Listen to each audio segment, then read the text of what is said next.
Dear students, today we will be beginning with another chapter in business studies, organizing. Organizing is the fifth chapter in book 1 of business studies and it is the second function of management discussed in detail. We start with the definition. It states that organizing is a process that initiates implementation of plan and by clarifying jobs and working relationships and effectively deploying resources for attainment of identified and desired goals. And let's understand this definition. So organizing is a process that initiates, that starts implementations of plans. In plans, we have already thought, when we do planning, we are thinking about what is to be done.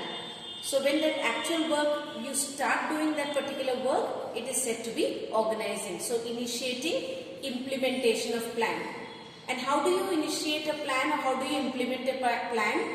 By clarifying jobs and working relationships. By clarifying jobs, that is who is supposed to do what work, and working relationships, that is who would be the superior, who would be the subordinate. So relationships in working. And not just clarifying jobs and establishing relationship, but also deploying, that is giving resources so that the identified goals or the desired goals can be achieved. So the process where you start working, where you start allocating work to people, when you start giving resources to people so that your plans can be implemented, is taken as the process of organizing.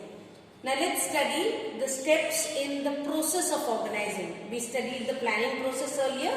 Now we will be studying the process of organizing. The first is identification and division of work.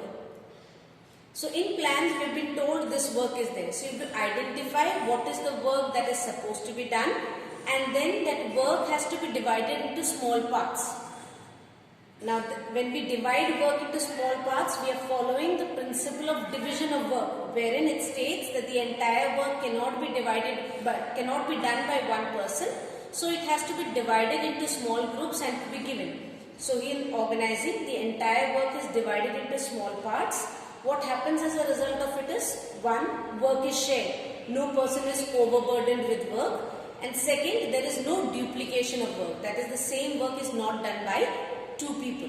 Also, you can say that when a similar person does the work again and again, it may lead to specialization.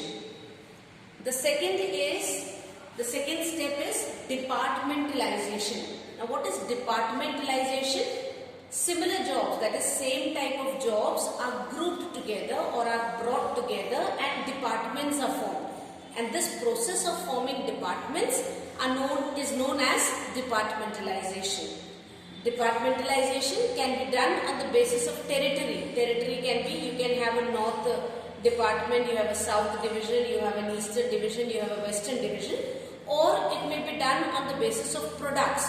That is, you may have for clothing, you may have another department. For you can say for groceries, you may have another department.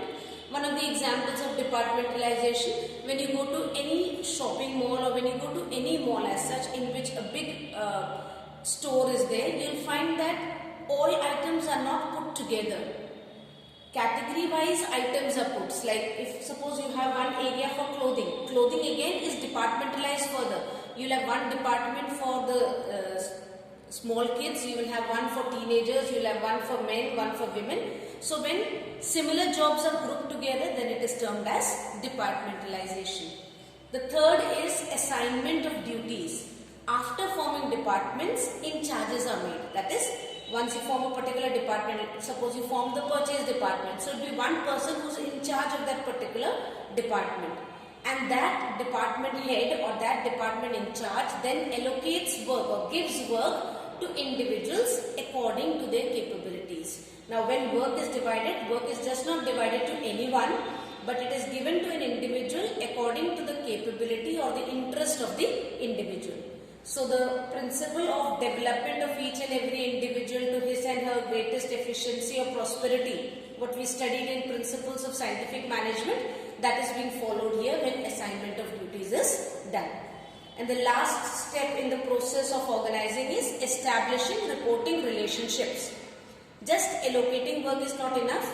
You have to give clear instructions who is supposed to do the work, who will give orders, after completing to whom you have to submit your work. So accountability of who is supposed to complete the work and to inform who will be authorized to give orders, all that should be formed or mentioned. So when work is divided, if suppose you are the in charge, you are giving work to a subordinate, then you should tell the subordinate, after the work is complete, you will come and inform me that this particular work has been done.